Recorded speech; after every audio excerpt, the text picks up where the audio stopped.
실루엣만 봐도 알겠네요. 김정은입니다. 김정은이 우리보다 먼저 핵 잠수함을 공개했습니다.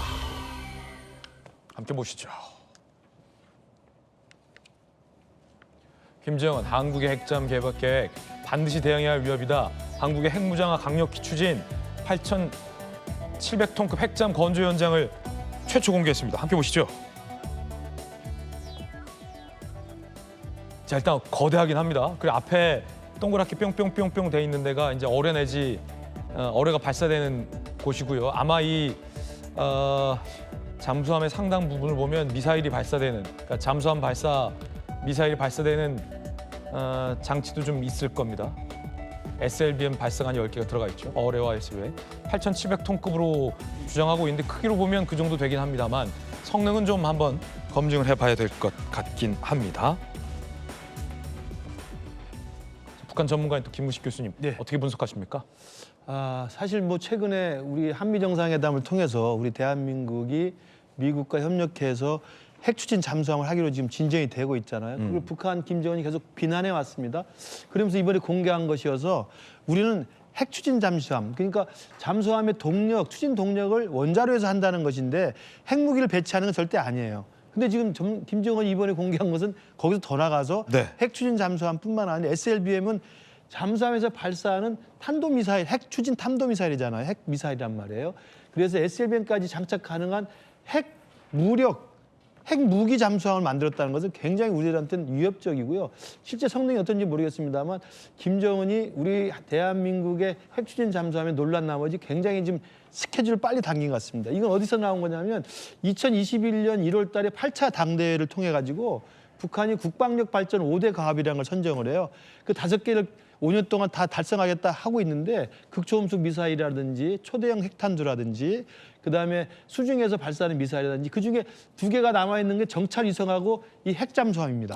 차례차례 하고 있군요. 차례차례 하고 있고 이걸 사실은 제일 어려운 단계의 무기 체계입니다. 그래서 정찰위성은 몇 번 시도했지만 실패했고 핵잠수함은 그러니까 러시아의 도움 없이는 자기들 자력 개발이 안 돼요.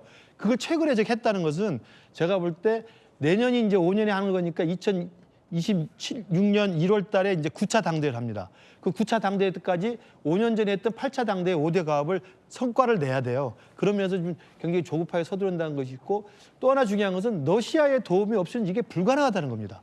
그러면 러시아가 유엔 안보리 상임이사 자리에 있으면서 저렇게 군비 증강에 그 북한 같은 이런 유엔 제재를 받고 있는 국가한테 저렇게 무차별하게 군비를 확산해서 되겠습니까? 저는 우리 당국이 저런 부분에 대해서는 북한을 비난할 뿐만 아니라 러시아에 대해서 강력히 항의를 해야 됩니다. 그렇지 않고 저게 어떻게 핵 잠수함을 만듭니까? 우리는 핵 추진 잠수함은 NPT 체제 안에서 만드는 겁니다. 그러나 저 핵무기를 발사할 수 있는 핵 잠수함은요, NPT 벗어난 저건 완전히 핵 도발이에요.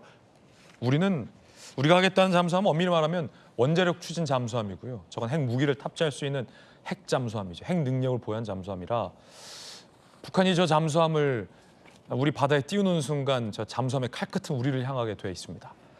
자, 그런가 하면 우크라이나의 포로로 붙잡힌 북한군의 편지도 공개됐습니다.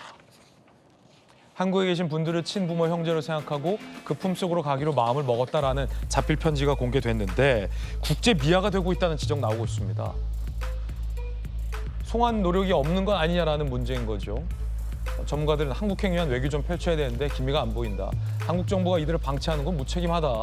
지난 1월에 한국 기송 의사를 밝혔지만 1년째 지지부진하다라는 얘기가 나오고 있습니다. 박정 의원님, 좀 어떻게 보십니까? 네, 저거는 가장 여러 단계가 있는데요. 가장 중요한 건 우크라이나가 강제 송환에 대한 것들을 인정을 해야 돼요. 그렇죠. 그래서 그 부분에서 막혀 있는 거지 정부가 추진 안 하고 있는 건 아니고 특히나 제3국으로 왔다가 우리 정부가 자국의 동포로 지금 볼 수 있는 거 아니에요? 자국의 국민으로 해서 받아들이겠다는 것들을 지금 추진하고 있다. 그래서 저희는 늘 이런 것들에 대해서 전형적인 자세로 한국 정부가 가고 있습니다. 네, 양태현 변호사 법률적으로 헌법적으로 우크라이나 붙잡힌 북한 병사들도 우리 국민이죠? 그렇죠. 헌법 3조에 의해서 당연히 이제 한반도에 있는 북한에 있는 국민들도 우리 국민이 맞고요. 사실 그러니까 저런 부분을 해결하는 게 전 진정한 북한 인권 문제를 해결하는 거로 봅니다. 그러니까 우리 정부가 이제 뭐 북한과의 대화, 북한과의 평화 프로세스도 계속 해야 되지만 한편으로는 저런 이제 북한 주민들에 대한 인권에도 좀 소홀하지 않아야 한다는 생각을 해서 특히 이제